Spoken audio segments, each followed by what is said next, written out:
네, 저도 저를 잘 몰랐는데, 저도 계산적이더라고요.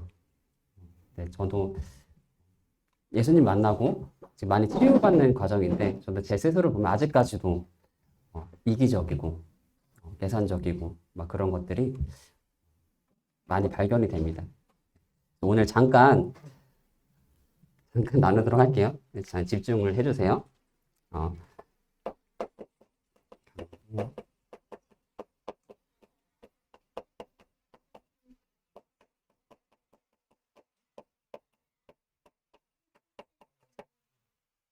강도 만난 자의 참된 이웃입니다. 제목은 누가복음 10장 25절에서 37절 말씀이고요. 여러분 잘 지내셨나요? 잘 지냈니, 세라요? 어, 저는 성경에 보면 항상 기뻐하라라는 말씀이 있잖아요. 근데 저는 이번 주에 이 말씀이 계속 막 머리에 맴돌았어요. 항상 기뻐하라. 이번 주에 포장을 많이 했거든요. 근데 포장하면서 그거 힘든데 항상 기뻐 말씀이 딱 생각나면 이제 어, 아멘 이렇게 하고 그래서 힘든데 주님이 저한테 그것을 원하시는 것 같더라고요. 근데 기뻐한다고 해도 진짜 이거 억지로 할 수는 없잖아요. 내가 어, 진짜 기뻐야지 기뻐할 수 있는 것이 그죠? 그래서 처음에는 좀 이 말씀이 잘 이해가 안 됐어요. 어떻게 항상 기뻐할 수가 있지? 슬플 때도 있고 힘들 때도 있고 막 문제와 막 어려움이 너무 많아 내 삶 속에. 그래서 막 지칠 때도 있는데 왜 하나님은 항상 기뻐하라고 하시는 걸까? 왜 명령을 하시는 걸까? 항상 기뻐하라고? 사실 나는 기쁘지가 않은데 기쁜 척을 해야 되는 걸까? 뭔가 긍정적인 마인드로 내 삶은 힘들고 어려운데 억지로 이렇게 교회 오면 아닌 척, 막 웃으면서 밝은 척, 막 이렇게 해야 되나? 뭐 이런 생각도 했습니다. 여러분 그런데 항상 기뻐하라라는 이 말은요, 뭔가 감성적으로 행복함을 누려라 라는 것이 아니에요. 오히려 성경은 그 반대로 얘기를 합니다. 그 반대. 애통하라, 통곡하라, 너희 자녀를 위해 울라 이렇게 말씀하시죠. 그럼 여기서 기뻐하라라는 의미는요, 내가 그동안 의지했던 것이 진짜 다 사라지고, 내가 사랑했던 것들이 떠나가고, 내가 그토록 원하고 소망했던 것이 진짜 사라진다고 해도 예수님 한 분, 그분이 내 안에 계시니 내가 흔들리지 않는다는 것이에요. 그래서 이게 기도 응답의 조건이 아닙니다. 응답이 안 될 수도 있어요. 내가 기도하는 게 사실 응답이 안 되는 것이 더 많아요. 돈을 많이 벌고 내가 원하는 삶을 사는 것이 이게 기쁨의 조건이 아닙니다. 우리의 삶은 참 광야 같죠, 그죠? 그래서 이 광야길 인생을 우리가 살아가는데 어려움과 막 수많은 문제와 막 공허함, 뭐 이런 것들이 막 수시로 밀려와도 내가 이런 어려움 속에서 요동치 않을 수 있는 한 가지 이유는 예수 생명이 내 안에 있으니까. 이것이 우리의 유일한 기쁨의 조건이 되는 것 같아요. 그래서 내가 내 삶은 비록 힘들고 어려워도 예수님 다 아시고 나와 함께 하시니 내가 항상 기쁠 수가 있구나. 내가 항상 마음이 기쁘고 뭔가 내 육체는 피로한데 주님을 바라보면 기쁜 거예요. 왜냐하면 하나님께서 내 삶을 인도해 가시니까. 네. 그래서 아까 잠깐 나눴듯이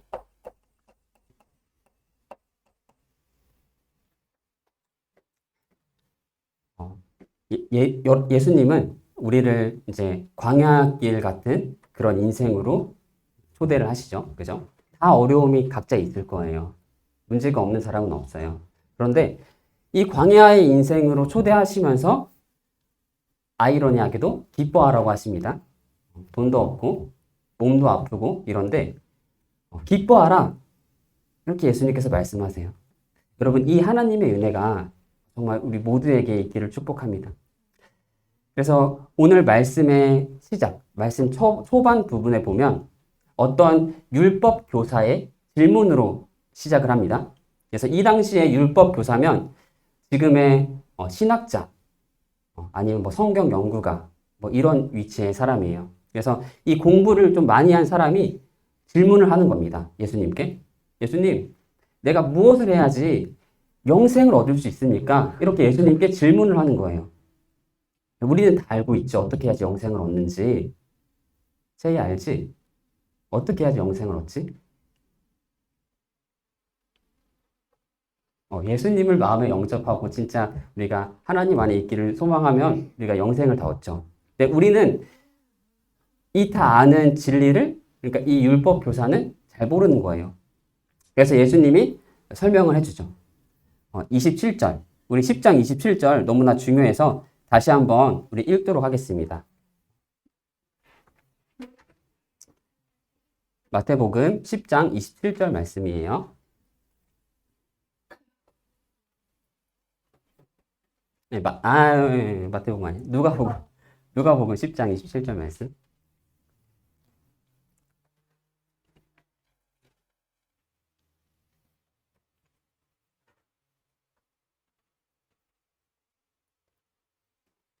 네, 우리 다 찾으셨죠? 우리 같이 한 목소리로 읽겠습니다. 시작. 대답하여 이르되 내 마음을 다하여 목숨을 다하여 힘을 다하여 뜻을 다하여 주 너의 하나님을 사랑하고 또한 내 이웃을 내 자신같이 사랑하라 하였나이다. 아멘. 여러분 다 이렇게 하고 계시지요? 여러분, 왜 우리의 인생이 광야, 그러니까 사막인지 아십니까? 광야에서는 하나님 도움이 없으면 살 수가 없어요. 광야에서는. 광야는요, 낮에는 굉장히 뜨거워요. 낮에는 40도가 넘게 이제 온도가 올라가고요. 밤에는 영하까지 떨어져요. 굉장히 추워요. 그래서 일교차가 굉장히 큰 곳입니다. 그리고 비도 안 와서 물도 없어요. 굉장히 메말라 있어. 그래서 이곳에는 생명체가 살아갈 수가 없습니다. 그래서 신체적으로나 정신적으로 봤을 때 되게 극악의 환경이 광야인 거예요. 그런데 하나님은 우리를 이곳에 두셨습니다. 왜 그럴까요? 왜 하나님께서 우리를 광야에 두셨을까? 그 어려운 환경 속에. 우리를 이곳에 두신 이유는 진짜 예수님만 붙들고 살아갈 수 있도록. 예수님만 있다면 내가 어디에 있든지 안전하다라는 것을 체험케 하기 위해서 우리를 광야에 두신 겁니다. 예수님을 내 머리로 아는 것이 아니라 내 삶 속에서 그분의 보호하심과 그분의 사랑을 경험하기 위해서 두신 거죠. 그래서 이스라엘 백성이 출애굽을 하고 40년 동안 광야에 다니면서 구름 기둥과 불 기둥으로 보호를 받았고 물과 만나와 메추라기를 공급받았듯이 우리를 하나님께로부터 공급받을 수 있는 곳으로 우리를 초대하신 거예요. 그래서 우리의 공급자는 하나님이신 거죠. 그래서 우리의 삶 속에서 이것을 더 깊이 깨달아 갈 것입니다. 그래서 뭐 친구들과의 뭐 그런 관계 속에서 오는 뭐 어려움, 뭐 친구들과 싸웠어. 그럼 마음에 상처가 되잖아요. 뭐 그런 어려움, 아니면 공부하는데 오는 어려움, 뭐 미래에 대한 불안과 걱정, 이 모든 것들이 하나님 안에서 다 보호가 되는 거예요. 그래서 우리가 주님 안에 있으면 결국 가장 좋은 길로 인도해 주십니다. 그래서 우리가 정말 항상 기쁠 수가 있는 거죠. 네, 그리고 여러분, 이 광야는 내가 한순간 예수님을 놓치면 바로 나락으로 떨어지는 곳이 광야입니다. 지금 되게 재밌는 것이 많잖아요. 지금 우리 주위에만 해도. 그래서 주님을 향한 나의 시선이 한순간만 놓쳐져도 바로 스마트폰으로 가는 것 같아요. 한순간만 놓치면 바로 쾌락으로 가고 바로 음란으로 가고 아까 말씀 읽었죠? 아까 27절에 목숨을 다하고 힘을 다하고 그 말씀을 읽었는데 정말 이렇게 어, 어? 저 부르는 것 같은데 엄마가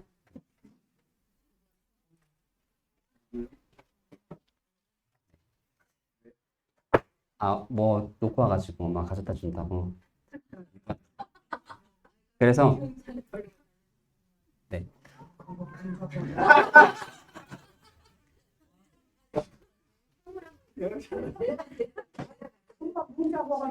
엄마가 좀 화난 것 같은데 아무튼 이어서 이제 하겠습니다. 네. 그래서 여러분 이어서 할게요. 광야는 한순간 우리 예수님을 놓치면 안 돼요. 그죠? 한순간도 놓치면 안 됩니다. 너무나 이 세상 문화에 휩쓸리기가 쉬워요. 그래서 아까 말씀 읽었잖아요. 27절. 내 목숨을 다하고 힘을 다해서 좀 발버둥 치면서 주님께 나가는 것도 필요한 것 같아요. 그래서 여러분 우리는 지금은 좀 그렇게 해야 될 때입니다. 좀 힘을 다해서 좀 나아가야 할 때예요. 그래서 내가 좀 너무 안일하게 있었다. 나는 아직 좀 이렇게 안 해봤다. 그러면 좀 해보시게요.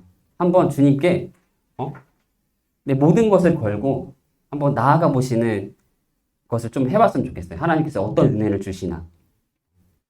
그래서 저는 좀 그렇게 하려고 합니다. 요즘에 너무나 그렇게 하지 않으면 나의 그 마음이 분산되고 금방 넘어지기가 쉬워서 내 힘을 다해서 하나님께 나아가려고 저는 좀 기도하고 있어요. 목사님이 그때 그 설명해 주셨죠. 그 베드로가 물 위를 걸었을 때 예수님을 보고 갔을 때는 걸었지만 순간 시선이 분산될 때 빠지잖아요. 근데 저도 그렇게 되는 것 같아요. 순간 예수님을 향한 시선이 놓쳐지면 금방 물에 빠지고 다시금 이 세상의 걱정과 염려로 사로잡히고 있어요. 그래서 우리는 진짜 결단하고 주님께 나아갈 줄 믿습니다. 그리고 여러분, 마귀는 여러분을 노리고 있어요.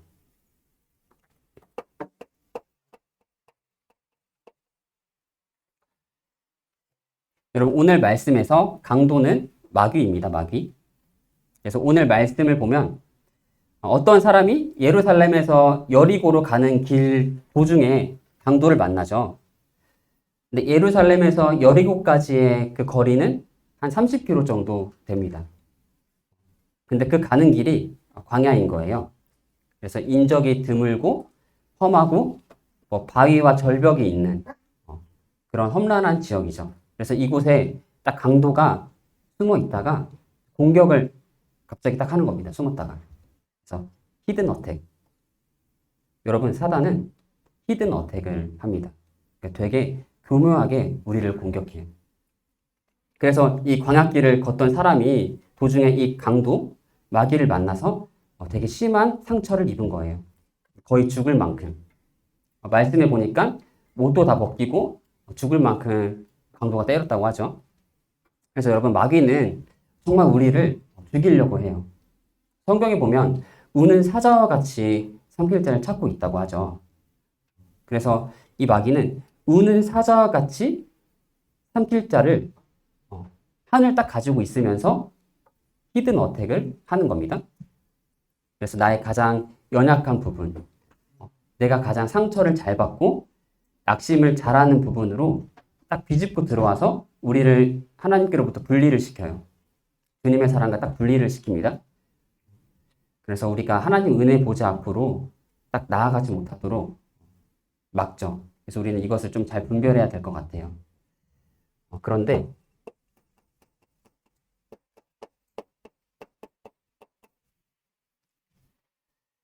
오늘 말씀을 보면 이 강도 만난 사람을 죽게 버려두지 않고 치료해주는 사람이 있습니다.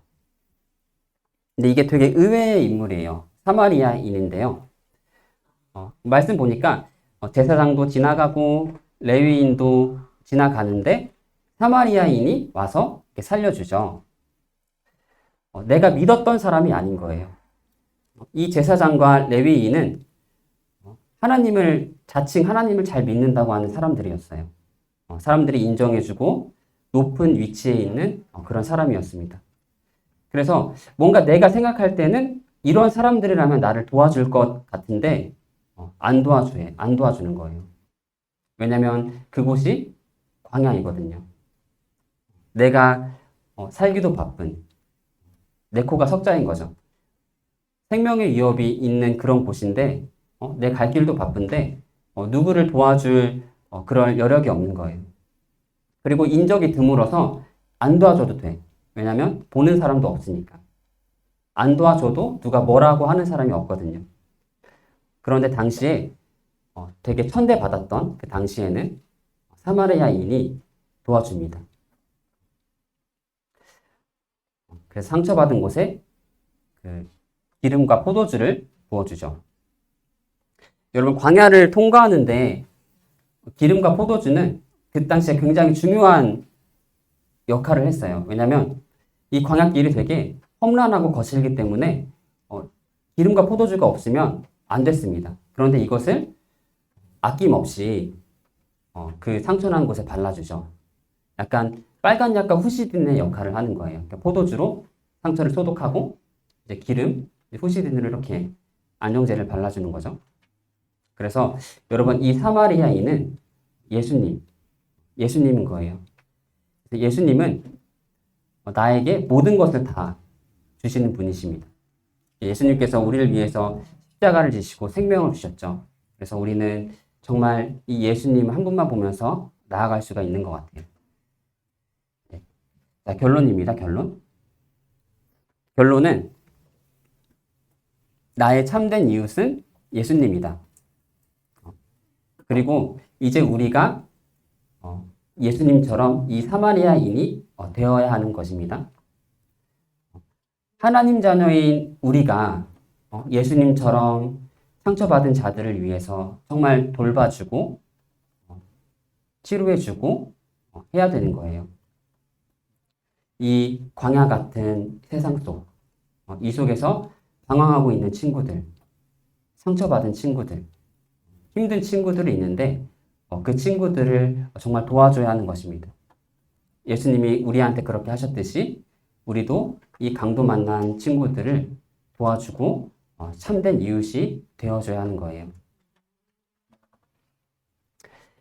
그래서 제가 여기에 있으면서 여기 알파랑 이누초 막 다니면서 느꼈던 것이 내가 생각한 것보다 정말 힘든 친구들이 많고 그리고 보이지 않는 상처, 가정으로부터 오는 상처로 인해서 고통받고 있는 그런 친구들 되게 많더라고요. 내가 생각한 것보다. 그래서 이제 우리가 예배 끝나고 막 전도 캠프 나가고 그렇게 하는 거죠. 그래서 우리의 삶은 예수님처럼 이 어려운 친구들 위해서 복음을 전하고 우리가 그 속으로 들어갈 때 하나님께서 우리의 인생을 책임지시고 가장 좋은 길로 그리고 예수님이 주시는 그 평안과 기쁨 가운데 항상 거할 수 있는 줄 믿습니다. 제가 기도하고 마치